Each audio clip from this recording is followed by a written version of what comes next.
शिवसेनेचे अध्यक्ष राज ठाकरे आणि उद्धव ठाकरे हे एकत्र येतील या चर्चांना गेल्या काही दिवसांपासून चांगला जोर पकडलेला आहे।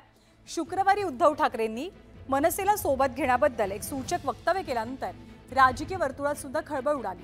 अनेक तर्कवितर्क लढवले जात आहेत। तर या संदर्भात शिवसेना उभाठाचे माजी खासदार राजन विचारे यांनी भाष्य केलंय।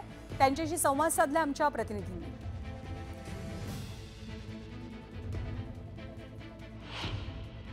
त्यावेळेला काय त्यांनी जो निर्णय घेतला असेल त्यांनी तर स्वतःचा पक्ष पण काढला ना।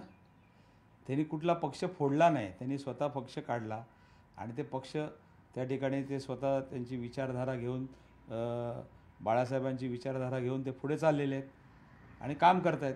बाकीच्या लोकांसारखं तर नाही ना, दुसऱ्यांची पोरं किंवा आमची पोरं घेऊन कड्यावर नाचून त्याचा उदो उदो चालू आहे तसं तर नाही ना।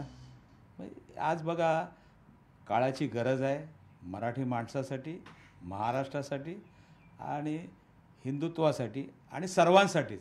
आज जनतेच्या मनातील हा जो काही प्रश्न आहे आणि त्याचं उत्तर मला वाटतं दोन्ही पक्षाचे जे मालक आहेत त्या पक्षाच्या मालकांनी सांगितलं। उद्धव साहेबांनी तर सकारात्मक ज्यावेळेला ती मुलाखत आली विथिन सेकंडमध्ये त्यांनी सांगितलं की आम्ही सर्व जे काही जुनं आहे ते विसरून आम्ही एकत्र यायला तयार आहोत।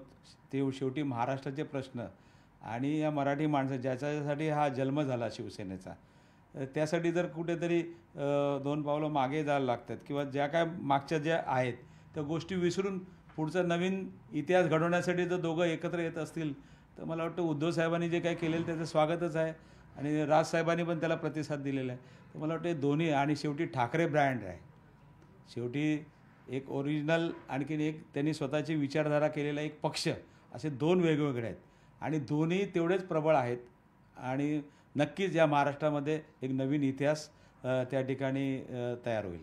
पण तुम्ही म्हणता की मराठी माणसासाठी जेवढं कडवट हिंदुत्व म्हणून शिवसेना आहे तेवढीच कडवट मराठी म्हणून मनसे अनेक वेळा पुढे आली, ती आंदोलन केली, ती बरीचशी आंदोलन होती, बरेच आंदोलन त्यांना यश पण आलेलं आहे। पण इतर भाषिकांच्या विरोधात, विशेषतः उत्तर भारतीयांच्या विरोधात मनसेची भूमिका जी होती ती भूमिका शिवसेना आत्ता मान्य असेल का? कारण त्या मतांचाही शेवटी हे किती म्हटलं, भावनिक म्हटलं, काही म्हटलं तरी शेवटी मतांच्या गणिताकरता ही जुळाजुळ होते असंही म्हटलं जाते। पण ती मतं कुठे धोकादायक ठरतील का? मला असं वाटतं शिवसेनेचं धोरण आहे की सर्वांना बरोबर घेऊन जायचं आहे, इथलं कुठेही जातपात न करता। माझा प्रश्न मनसेने जे उत्तर भारतीयांना भूमिका घेतली होती तो फटका शिवसेना बसू शकतो का? मला वाटतं असं होणार नाही, कारण शेवटी बघा की त्या वेळचे प्रश्न वेगळे होते, आताचे प्रश्न वेगळे आहेत। आता महाराष्ट्राच्या साठी आणि मराठी माणसासाठी, हिंदुत्वासाठी सर्व जाती धर्माच्या लोकांना एकत्र करून आपल्याला काम करायचं आहे आणि म्हणून मला वाटतं हे दोन्ही भाव एकत्र येत असेल तर मला वाटतं या महाराष्ट्रामध्ये नवीन इतिहास घडेल। व्हिडिओ जर्नलिस्ट उमेश गोविलकरसह अजित मांढरे, न्यूज 18 लोकमत, ठाणे।